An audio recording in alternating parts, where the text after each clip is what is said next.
So hello dear student, तो बहुत बहुत स्वागत करता हूँ आज के इस वीडियो में। तो फ्रेंड्स, आज के इस वीडियो में देखेंगे फिजिक्स क्लास 12th के सबसे मोस्ट इंपॉर्टेंट टॉपिक हाइगेंस के द्वितीयक तरंगिकाओं का सिद्धांत।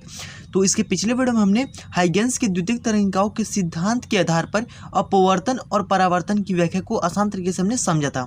ठीक है, तो अगर आपने उसको नहीं देखा है तो लिंक डिस्क्रिप्शन में है, आप वहाँ से देख सकते हैं, क्योंकि वो भी बहुत ज़्यादा मोस्ट इंपॉर्टेंट है और बोर्ड एग्जाम में पूछा गया क्वेश्चन है सब, और ये भी बोर्ड एग्जाम में पूछा गया है। जैसे कि मैं आपको यहाँ पे दिखा देता हूँ, तो मैं आपको यहाँ पे दिखा देता हूँ। यह देखिए, मैंने यहाँ लिया है 2018 का है। अब जरूरी नहीं है कि जो इसके पिछले सत्र में जो हमारा हुआ है बोर्ड एग्जाम, उसी में अगर पूछा है तो ही हमारा जो कि 2023 में पूछेगा, ऐसा कोई भी बात नहीं है।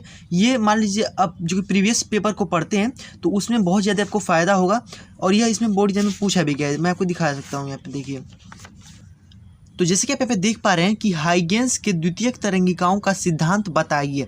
ठीक है, ये हमारा देखिए इसमें पूछा भी गया है, और है हमारा एक प्रकाश किरण का पानी में तरंगदैर्ध्य हमारा इतना है, यदि पानी और कांच के अपवर्तनांक क्रमशः हमारे दिए हुए हैं 4/3 और 5/3, तो कांच में किरण की तरंगदैर्ध्य क्या होगी। तो देखिए इसने एक क्वेश्चन भी बना दिया है, और यहाँ पे आपसे हाइगेंस की तरंगिकाओं का सिद्धांत भी पूछ रहा है। तो चलिए दोनों को हम देखेंगे, और ये हमारा 2 नंबर का है। अब जरूरी नहीं है केवल 2 नंबर का पूछे, आपको ये 5 नंबर में भी पूछ सकता है। अगर आपको यहाँ पे यह कह दे कि हाइगेंस की सफलताएँ लिखिए और इनकी असफलताएँ लिखिए, तो ये हमारा 5 नंबर का भी पूछ सकता है। तो देखिए ये हमारे 2018 में पूछे गए। अब और मैं आपको ये भी बता दूं कि पिछले ईयर के क्वेश्चनों को पढ़ने से हमें बहुत ज़्यादा फ़ायदा होता है। ऐसे ही मेरे साथ भी हुआ है। देखिए मेरा जब इंग्लिश का एग्ज़ाम था, तो देखिए ऐसे मैंने जो कि पिछले ईयर्स के बहुत सारे जो कि बोर्ड एग्जाम्स के पेपर को मैंने पढ़ा था। ठीक है, मान लीजिए 2018 है, 2017 है, ऐसे मैंने बहुत सारे जो कि पढ़ा था बोर्ड एग्जाम के पेपर को। तो देखिए जब मैं ना एग्ज़ाम सेंटर में जब पहुंचा और जब मेरे पास एग्ज़ाम पेपर आया, तो मैं देख करके चौंक गया। अब भाई चौंक क्यों गया?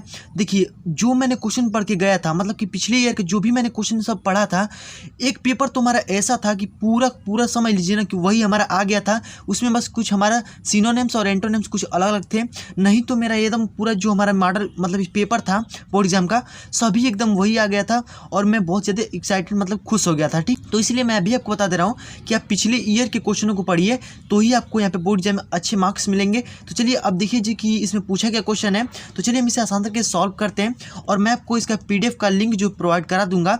उससे पहले आप इसको आसान तरीके से समझ लीजिए। अगर समझ लेते हैं तो PDF में केवल आप उसको देख लेंगे एक बार, तो आप आसानी से इसको लिख लेंगे। तो चलिए इसको देख लेते हैं आसान तरीके से। तो मैं आपको एक गारंटी देता हूं कि अगर आप ये वीडियो पूरा देख लेते हैं तो आपको हाइगेंस की द्वितीयक तरंगिकाओं के सिद्धांत में कोई भी दिक्कत नहीं होगी, आप आसानी से इसके लिख पाएंगे। ठीक है, मैं आपको यहाँ प्रैक्टिकल के साथ इसको समझाने वाला हूँ। चलिए देख लेते हैं। देखिए सबसे फर्स्ट पे हमारा रहता है कि जब किसी माध्यम में स्थित तरंग स्रोत से तरंगे उत्सर्जित होती है। अब ये मत सोचिए कि कितना बड़ा बड़ा है, ठीक है, ऐसे आप कोई भी मतलब डाउट आपको नहीं लेना है। देखिए बहुत ईजी आप इसे समझेंगे। होती है तो स्रोत के चारों ओर स्थित माध्यम के कण कंपन करने लगते हैं। अब मैं आपको यहाँ पे आसानी से समझाता हूँ। देखिए मान लीजिए कि यहाँ पे हमारा एक कोई प्रकाश स्रोत है। भाई देखिए बोला गया ना, जब किसी माध्यम में स्थित तरंग स्रोत से तरंगे उत्सर्जित होती हैं। मान लीजिए हमारा कोई प्रकाश स्रोत है। क्या भाई? प्रकाश स्रोत है। ठीक है, ये हमारा प्रकाश स्रोत है। अब यहाँ से मान लीजिए अब ये हमारा प्रकाश स्रोत है, तो यहाँ पे हम लिख देते हैं प्रकाश स्रोत। ठीक है, प्रकाश स्रोत है। अब यहाँ से भाई हमारी तरंगे उत्सर्जित होंगी। भाई सिंपल ही बात है, उत्सर्जित तो होंगी। अब देखिए जैसे ही हमारे यहाँ पे प्रकाश तरंगे उत्सर्जित होंगी इस तरह, ठीक है, मतलब चारों ओर हमारी इस तरह से उत्सर्जित होंगी। अब जैसे हमारी उत्सर्जित होंगी प्रकाश तरंग, देखिए इसमें क्या बोल रहा है कि तो स्रोत के चारों ओर स्थित माध्यम के कण। अब माध्यम के कण का मतलब क्या है कि अब देखिए इसके जो साइड में जितने भी हमारे यहाँ पे माध्यम के कण हैं छोटे छोटे, ये हमारे क्या करेंगे, ये हमारे कंपन करने लगते हैं। मतलब कि इस तरह से कंपन करने लगते हैं। मतलब कि जब यहाँ से प्रकाश हमारी गुजरेंगी ना, मतलब प्रकाश स्रोत से हमारा जब प्रकाश निकलेगा तो उसकी जो साइड पे जो हमारे कण होता है वो हमारा कंपन करने लगता है। तो यही हमारा जो कि फर्स्ट वाला नियम है। मतलब इस तरह हाइगेंस का फर्स्ट जो कि सिद्धांत हमारी यही कहता है कि जब भी हमारे प्रकाश तरंग किसी प्रकाश स्रोत से निकलती हैं तो उसके पास में स्थित माध्यम के कण होते हैं वो कंपन करने लगते हैं। आई होप ये आप आसानी से समझ गए होंगे। नेक्स्ट हमारे क्या है उसको चले देखते हैं।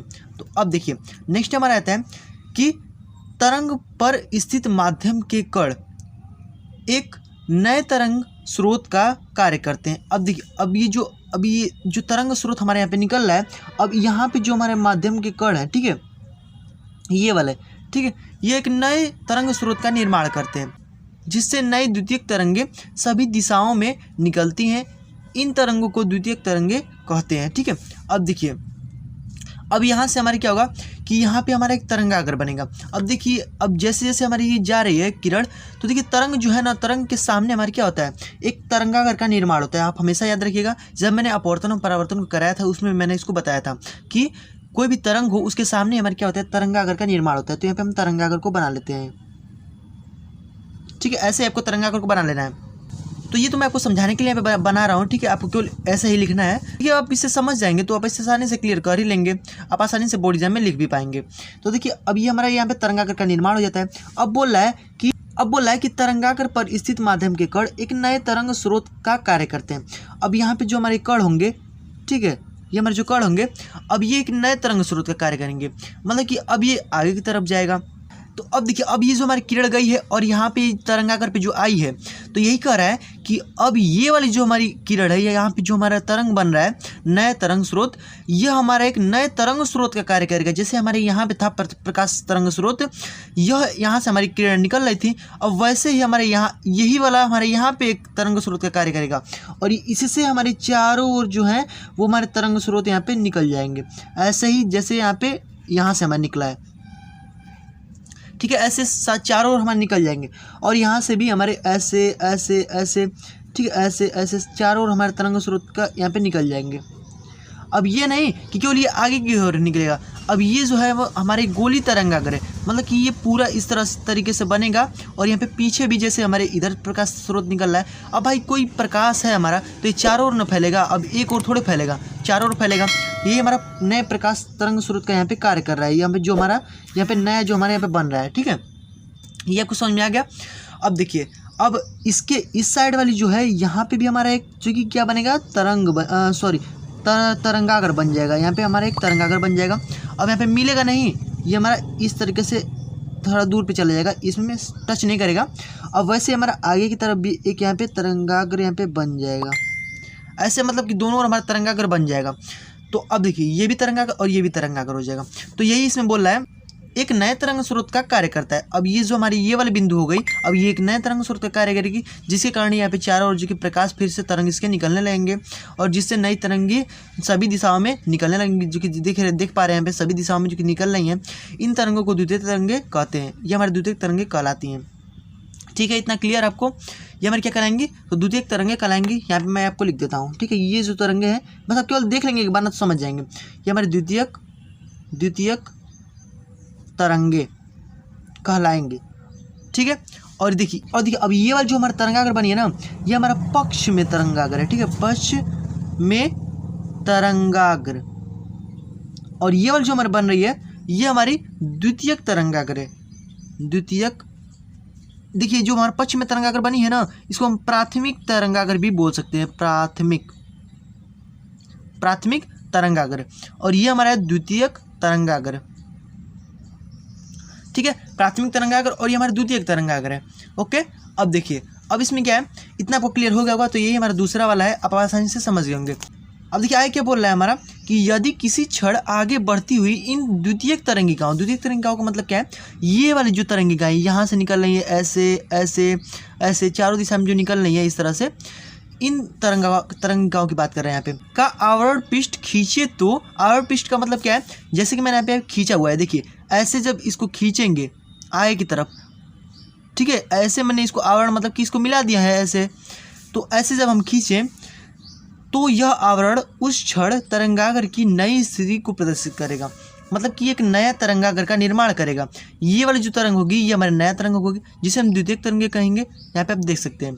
तो यही है, इसमें बस यही हमारे 3 रूल हैं कि सबसे पहली बात हमारी क्या है कि जब भी हमारे यहाँ पे प्रकाश स्रोत से प्रकाश निकलता है, मतलब तरंग निकलता है, तो इसके माध्यम के कण जो है वो कंपन करने लगते हैं। और नेक्स्ट में हमारी क्या है कि यहाँ से मतलब कि जो तरंगागर पर स्थित जो माध्यम के कण हैं यह एक नए तरंग स्रोत का कार्य करते हैं और इससे नई द्वितीयक तरंगिकाएं सभी दिशाओं में फैल जाती हैं। और ये हमारा जो नेक्स्ट है, अब नेक्स्ट हमारा, यदि किसी क्षण आगे बढ़ती हुई द्वितीयक तरंगिकाओं का आवरण पृष्ठ खींचे, आवरण पृष्ठ का मतलब क्या है, इसको हम आगे से इस तरह मिला दें तो यह एक द्वितीय तरंगागर का निर्माण करेगा। बस यही हमारा एक 3 रूल है, बस आप इसमें समझ लेंगे तो आप आसानी से इसे क्लियर कर लेंगे। तो देखिए ये तो हमारा था कि हाइगेंस की तरंगिकाओं का सिद्धांत। अब देखिए आपको इसमें यह भी पूछ सकता है कि हाइगेंस की सफलताएं क्या हैं और असफलताएं क्या हैं। तो चलिए इसे थोड़ा सा शॉर्ट में इसको भी समझ लेते हैं। तो देखिए हाइगेंस की सफलताएं अगर दे दे आपको, तो हाइगेंस की सफलताएं क्या है कि हाइगेंस के सिद्धांत के आधार पर कई प्रकाशीय परिघटनाओं को समुचित व्याख्या की जा सकी, जैसे व्यतिकरण, विवर्तन, परावर्तन, अपवर्तन के नियमों आदि। जैसे कि मैंने आपको बताया है परावर्तन और अपवर्तन के नियमों की व्याख्या जो कि मैंने आपको पहले से ही बता दिया है। तो मतलब कि ये सफलताएं हैं, इन्होंने इन चीज़ों को जो व्याख्या कर चुका है। अब इसमें बोल दें कि इसकी असफलताएं क्या है, तो आप क्या लिखेंगे यहाँ पे। तो अब देखिए असफलताएं क्या है भाई। तो देखिए हाइगेंस की असफलताएं, हाइगेंस यह नहीं समझा सके कि द्वितीयक तरंगिकाओं से अग्र दिशा में ही तरंगाग्र क्यों बनता है। अब भाई मैंने आपको यही बताया ना कि इसके जो ये तरंग निकल रहे हैं इसके अग्र दिशा में ही तरंगाग्र बनता है। अब लेकिन यही ये नहीं समझा पाए हैं कि अग्र दिशा में ही क्यों बनता है भाई, पक्ष दिशा में क्यों नहीं बनता है, क्यों आगे ही बनता है, पीछे क्यों नहीं बनता है। तो यह नहीं समझा सकें। और क्या है इसमें कि और यह ध्रुवण की व्याख्या भी नहीं कर सकें, इसलिए ये इनकी असफलताएं हैं। तो अगर आपको 5 नंबर में पूछे तो आपको इतना लिखना पड़ेगा। मतलब कि ये देखिए अगर आप समझ गए होंगे तो आप आसानी से इन सबको लिख लेंगे, ठीक है। जैसे मैंने आपको बताया फर्स्ट सेकंड थर्ड, फर्स्ट में आपको एक कंपन करने लगते हैं, सेकंड में आपको ये करना है और फिर यहाँ पे थर्ड में आपको ये वाला करना है, ठीक है। तो बस केवल इतना ही आपको करना है। और देखिए और इसमें हमारे क्वेश्चन भी पूछा था, चलिए इसको सॉल्व कर लेते हैं। तो अब चलिए फटाफट से क्वेश्चन को देख लेते हैं। तो क्वेश्चन भाई हमारे क्या दिया है कि एक प्रकाश किरण का पानी में तरंग दैर्ध्य हमारे दिया हुआ है इतना, ठीक है। पानी में हमारा तरंग दैर्ध्य दिया है 4800 एंगस्ट्रॉम। यदि पानी और कांच के अपवर्तनांक हमारे क्रमशः दिए हुए हैं इतना और इतना, तो कांच में किरण की तरंग दैर्ध्य क्या होगी। तो कांच में किरण की तरंग दैर्ध्य को पूछ रहा है, तो चलिए इसे सॉल्व करते हैं।